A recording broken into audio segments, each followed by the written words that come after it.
There is fire on the mountain for the northerners. Finally, the southerners have come to terms to agree on a particular case. The Nigerian people are uniting, and this is why it is good to be good. The Southwest, the liberal Southwesterners, have agreed to unite with the Southeasterners. Those that want to join the peaceful protest for the release of Nnamdi Kanu. The thing that will happen on October 20th, right, is only indicating that this protest will not be stopped. It is indicating that this protest will create a pathway for Tinubu to release Nnamdi Kanu. Yes, I say it. You know why I am particular about this? Look at the timeline of events. The issue of free Nnamdi Kanu began to trend maybe on Monday, and then by Wednesday Tinubu thought it right that let me release some people, let me pardon some people, but he has not pardoned Nnamdi Kanu. He wants the issue of the southern unity to pass a message to the north that I am not releasing Nnamdi Kanu out of my will. I am simply releasing him based on the southern interest and the southern call. Whether you do not understand, the way Sowore has been able to gain a momentum is only indicating to me that Tinubu is not against this release of Nnamdi Kanu requests. I'm telling you.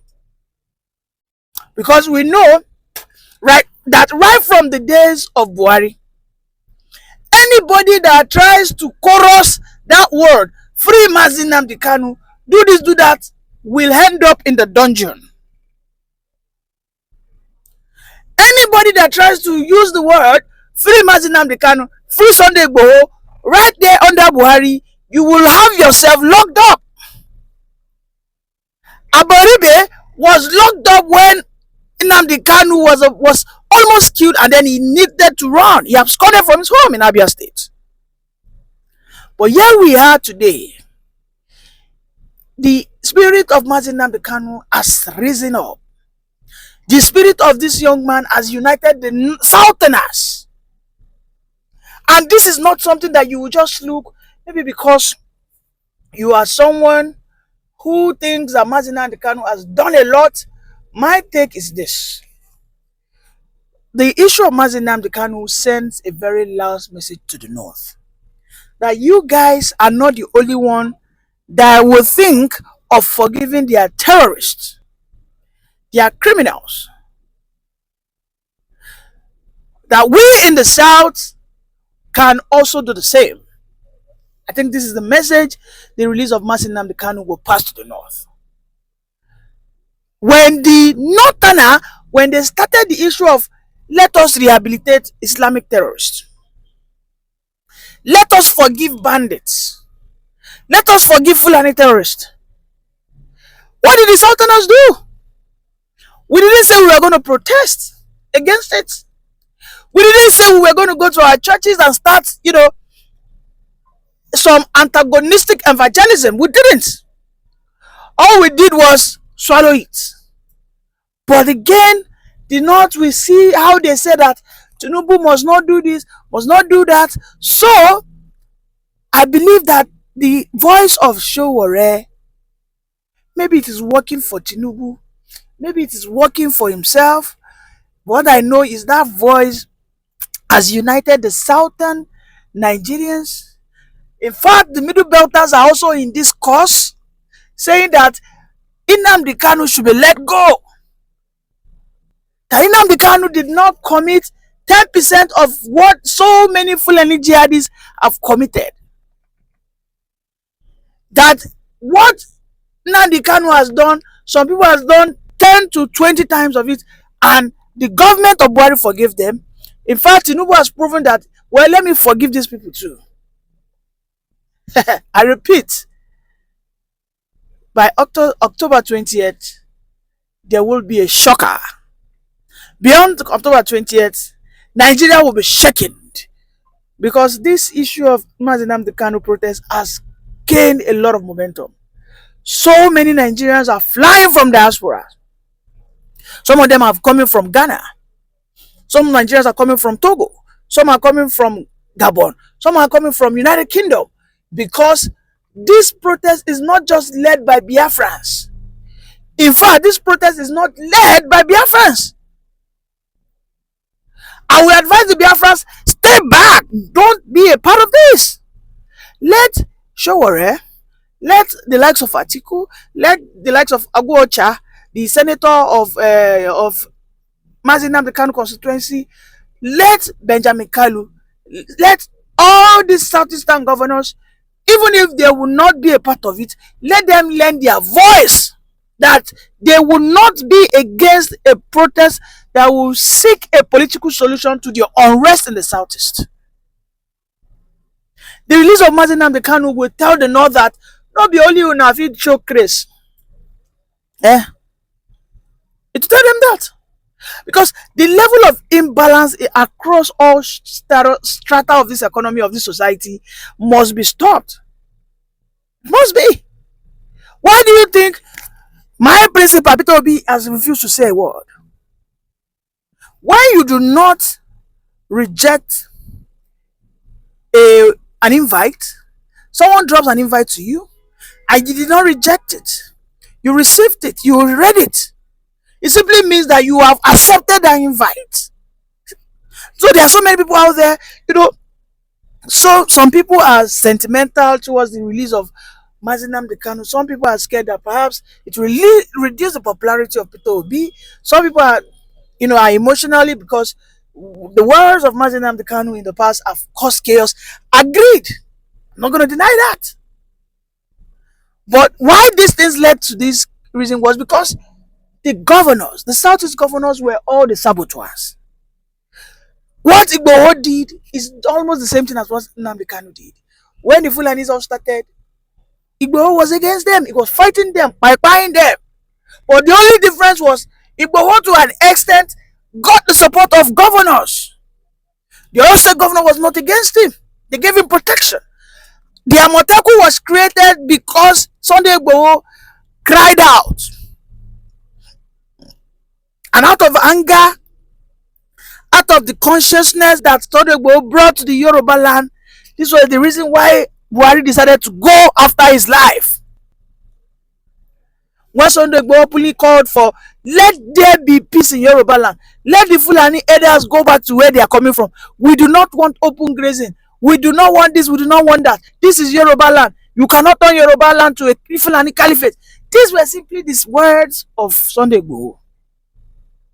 And then Buhari went after him. The same thing with Nnamdi Kanu. We are marginalized. Everything is not organized. No federal government presence. Nothing. The second Niger bridge is not what we need. We need seaports. We need good roads. We need good hospitals. These are the words. And then the Fulani elders started coming in. He started saying, no, the federal government should protect us. What's it called? Buhari turned deaf ears. And this man was pushed to the wall. All human beings have a natural instinct to be defensive. It is natural. When they cry, you fail to show up. It is natural for you to raise your hands to protect yourself. It's as simple as that. And that was what led to the issue of the ESN to be created. They started seeing videos. They started wiping out the Fulani cattle and others who were not going by the laws of the land. And these were what led to the armies and the Southeast governors. All of them were quiet. And that was how everything became what it is today. While I agree that Nnamdi Kanu did some wrongs, but whatever wrong he did, there are people that have committed times 20 of it in the north and they got forgiveness. And the reason why we're having Tinubu forgiving people today, people that killed people in the past, people that did drug, is because Tinubu wants to release Nnamdi Kanu. He is using those ones to set the standard, trying to read the reactions of the Northerners. But again, the spirit of Nnamdi Kanu has united the Nigerian people.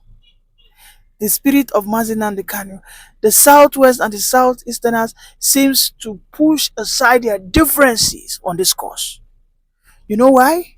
If Nnamdi Kanu gets released, will have a ripple effect on the people of the South. I'm telling you. Because the Southeast will naturally give some sympathy vote to Tinubu. You cannot dispute it. And this is why I am calling on my own principle that this opening that should there be a protest, should there be a call for free Nnamdi Kanu, I call to my principal Peter Obi, please do not be silent. Say something. Say words as this that I am about to say. Say something that it is in a nation where there is justice that a man should enjoy a fair trial. It is as good as that. And you will not stand against, if Nigerians want to decide to protest, you will not stand against it. Neither would you be against the court to continue the trial. But at the end of the day, let Nnamdi Kanu get a fair trial and justice. Words like that will send the message. You will not be against the wish of the common Southeasterner man. You will not be against the wish of the common Southwesterner man.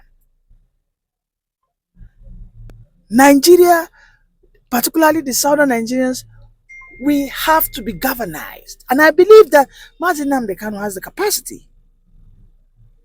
Sunday Igboho did it in United Yorubas. Yes. Our common enemies had the what?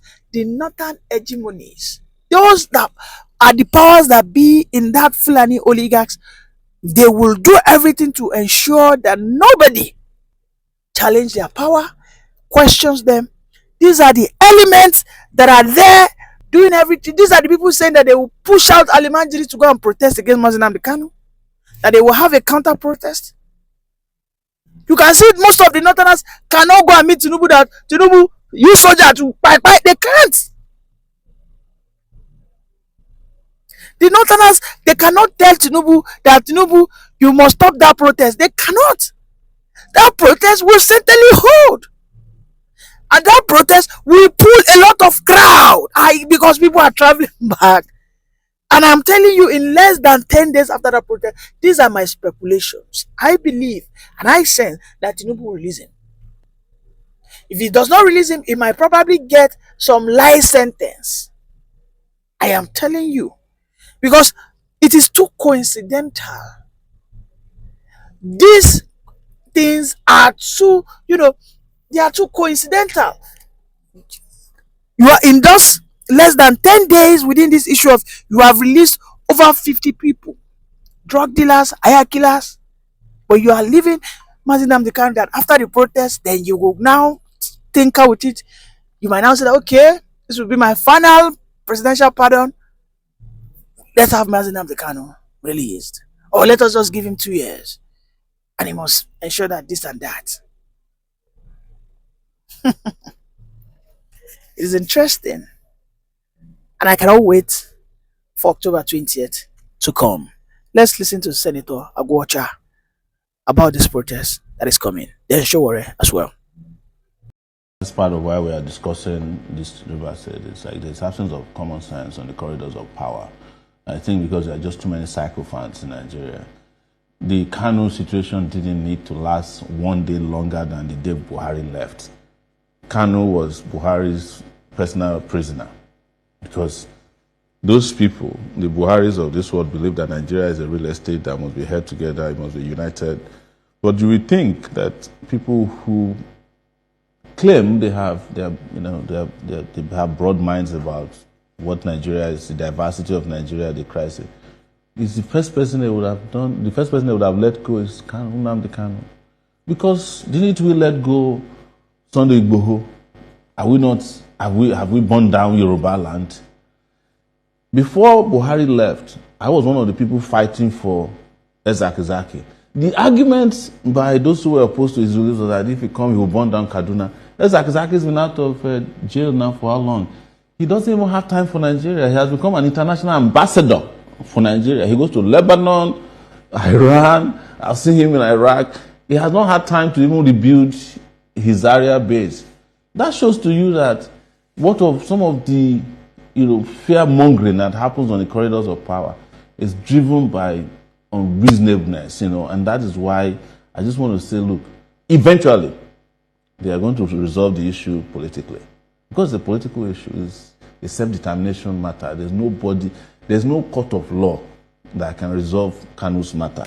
Even if he's found guilty by their own standards, it's still going to be he's a political prisoner forever. Some people have also said that there are also some political interests, even from his region, who do not want him to be free. We know that because I was earlier in, I think, 2023, I was part of some conversation to release him.